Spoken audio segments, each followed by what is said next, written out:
नमस्ते दोस्तों। मेरा नाम संजय है और आज हम कक्षा 12 के रसायन विज्ञान का अध्याय 7 जो कि है अल्कोहल, फिनॉल एवं ईथर, पार्ट 7 के विषय में अध्ययन करेंगे। इस वीडियो में हम जो टॉपिक पढ़ने वाले हैं वो इस प्रकार है।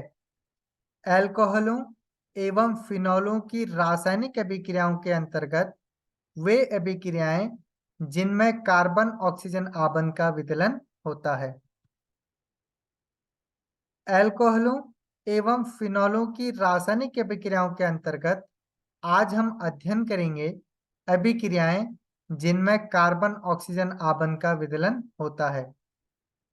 कार्बन ऑक्सीजन आबंध विदलन की अभिक्रियाएं केवल अल्कोहलों में पाई जाती है। फिनॉल इस प्रकार की अभिक्रिया केवल जस्त चूर्ण यानी कि Zn के साथ प्रदर्शित करती है। हाइड्रोजन हैलाइडों के साथ अभिक्रिया। अल्कोहल हाइड्रोजन हैलाइडों के साथ अभिक्रिया करके एल्किल हैलाइड बनाती है।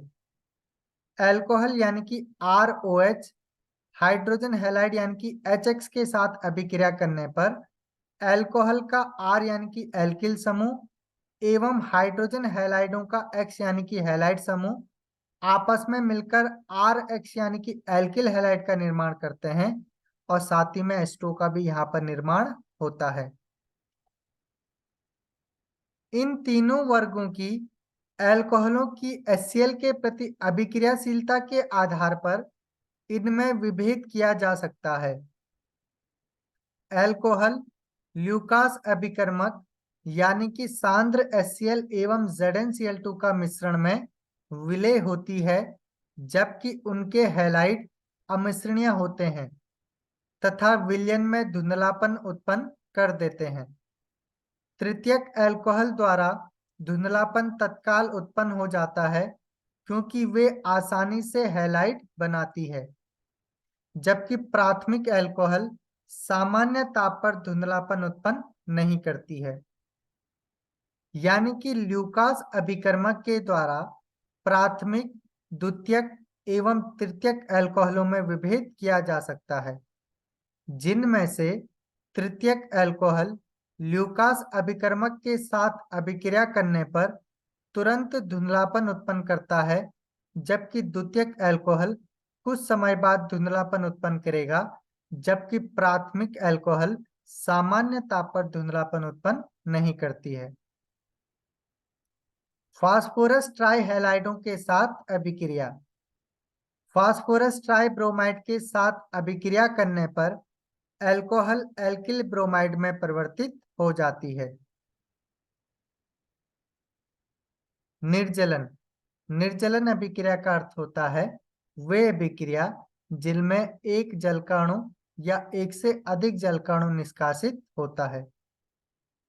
अल्कोहल के सांद्र H2SO4 या H3PO4 जैसे प्रोटिक अम्लों अथवा निर्जलित जिंक क्लोराइड एल्यूमिना जैसे उत्प्रेरकों के द्वारा निर्जलित होने पर एल्कीन बनती है। तो अल्कोहल को जब प्रोटिक अम्लों की उपस्थिति में गर्म किया जाता है तो अल्कोहल के OH और H आपस में मिलकर H2O का निर्माण करते हैं, जिससे H2O निष्कासित होकर यहाँ पर एल्कीन का निर्माण करती है। 443 केल्विन ताप पर सांद्र H2SO4 के साथ गर्म करने पर एथेनॉल का निर्जलन हो जाता है। एथेनॉल को H2SO4 की उपस्थिति में 443 केल्विन ताप पर गर्म करने पर इसका निर्जलन यानी कि OH और H आपस में मिलकर H2O का अणु निष्कासित करते हैं, जिससे एल्कीन का निर्माण होता है और इस एल्कीन का आईयूपीएसी नाम होता है एथीन। द्वितीयक तथा तृतीयक अल्कोहलों का निर्जलन अपेक्षाकृत मध्यम परिस्थितियों में किया जाता है। उदाहरण के लिए द्वितीयक अल्कोहल 85% ऑफ H3PO4 की उपस्थिति में 440 केल्विन ताप पर गर्म करने पर एल्कीन का निर्माण एवं H2O जल को निष्कासित करती है और इस एल्कीन का यूपीएसी नाम होता है 1 प्रोपीन। ठीक इसी प्रकार तृतीयक अल्कोहल 20% ऑफ H3PO4 की उपस्थिति में 358 केल्विन ताप पर अभिक्रिया करने पर निर्जलन के द्वारा एल्कीन का निर्माण करती है। अल्कोहलों के सापेक्षिक निर्जलन की सुगमता का क्रम इस प्रकार होता है। तो तृतीयक अल्कोहल आसानी से निर्जलन अभिक्रिया देता है, उसके बाद द्वितीयक और उसके बाद प्राथमिक। क्रियाविधि चरण 1 प्रोटोनिक अल्कोहल का बनना। तो प्रोटॉन 2 ऑल के OH समूह पर हाइड्रोजन स्थानांतरित होकर आ जाती है, जिसके कारण ऑक्सीजन परमाणु पर धनावेश आ जाता है, जिससे प्रोटोनिक अल्कोहल यानी कि एथिल ऑक्सोनियम आयन का निर्माण होता है। चरण 2 कार्बोकैटायन का बनना। यह सबसे धीमा चरण है, अतः यह अभिक्रिया का दर निर्धारक चरण होता है। तो किसी भी अभिक्रिया का जो दर होता है वो सबसे धीमे चरण पर निर्भर करता है।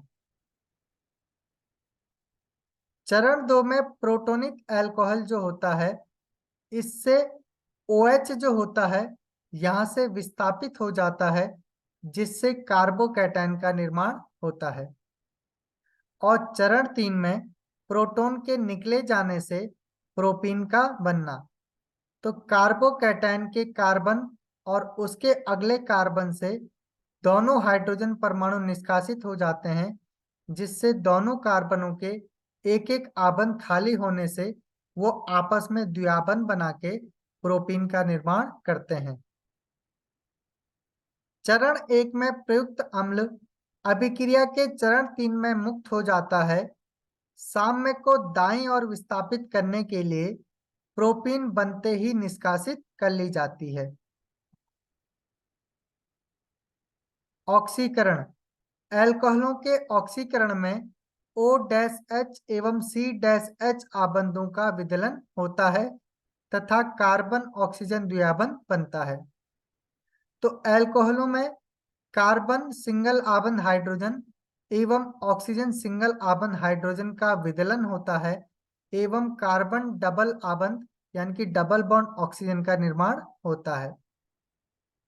आबंधों का ऐसा विदलन एवं निर्माण ऑक्सीकरण अभिक्रियाओं में होता है। इन्हें विहाइड्रोजनन अभिक्रियाएं भी कहते हैं, क्योंकि इनमें अल्कोहल अणु में से डाइहाइड्रोजन अणु की कमी हो जाती है। प्रयुक्त ऑक्सीकरण अभिकर्मक आधार पर प्राथमिक अल्कोहल एल्डिहाइड में ऑक्सीकृत हो जाती है, जो बाद में कार्बोक्सिलिक अम्ल में ऑक्सीकृत हो जाती है। तो प्राथमिक अल्कोहल जो होता है वो उचित उत्प्रेरक की उपस्थिति में ऑक्सीकरण के द्वारा एल्डिहाइड में परिवर्तित हो जाती है और एल्डिहाइड भी ऑक्सीकरण के द्वारा कार्बोक्सिलिक अम्ल में परिवर्तित हो जाती है। अल्कोहलों से सीधे कार्बोक्सिलिक अम्लों को प्राप्त करने के लिए प्रबल ऑक्सीकरण कर्मकों जैसे अम्लीकृत पोटेशियम परमैंगनेट का उपयोग किया जाता है। एल्डिहाइडों को पृथक करने के लिए CrO3 का निर्जल माध्यम में ऑक्सीकरण कर्मक की तरह उपयोग किया जाता है। तो अल्कोहल का CrO3 की उपस्थिति में ये एल्डिहाइड का निर्माण करते हैं। प्राथमिक अल्कोहल के ऑक्सीकरण से एल्डिहाइड की अच्छी लब्धि प्राप्त करने के लिए पिरीडीनियम क्लोरोक्रोमेट यानी कि PCC श्रेष्ठ अभिकर्मक है, जो कि क्रोमियम ट्राइऑक्साइड का पिरीडीन व HCl के साथ संकुल है। तो जो अल्कोहल होता है प्राथमिक अल्कोहल, ये PCC की उपस्थिति में एल्डिहाइडों की अच्छी लब्धि का निर्माण करता है। द्वितीयक अल्कोहल क्रोमिक एनहाइड्राइड द्वारा कीटोनों में ऑक्सीकृत हो जाते हैं। तो द्वितीयक अल्कोहल की CrO3 की उपस्थिति में अभिक्रिया करने से ये कीटोन में परिवर्तित हो जाते हैं। तृतीयक अल्कोहल ऑक्सीकरण अभिक्रिया नहीं करते। प्रबल अभिक्रिया परिस्थितियों में जैसे प्रबल ऑक्सीकरण क्रमकों जैसे KMnO4 एवं उच्च ताप पर विभिन्न कार्बन सिंगल आबंध कार्बन आबंधों का विदलन होता है, जिससे कार्बोक्सिलिक अम्लों का मिश्रण प्राप्त होता है जिनमें कार्बन परमाणुओं की संख्या कम होती है।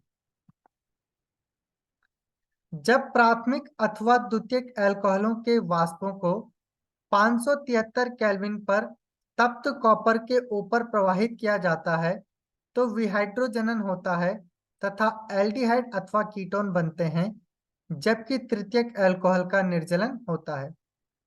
तो प्राथमिक अल्कोहल की वाष्प को 573 केल्विन पर रक्त तप्त कॉपर के ऊपर प्रवाहित करने से इनका विहाइड्रोजनन होता है, यानी कि हाइड्रोजन अणु यहाँ से निकल जाता है और इसके कारण एल्डिहाइड का निर्माण होता है।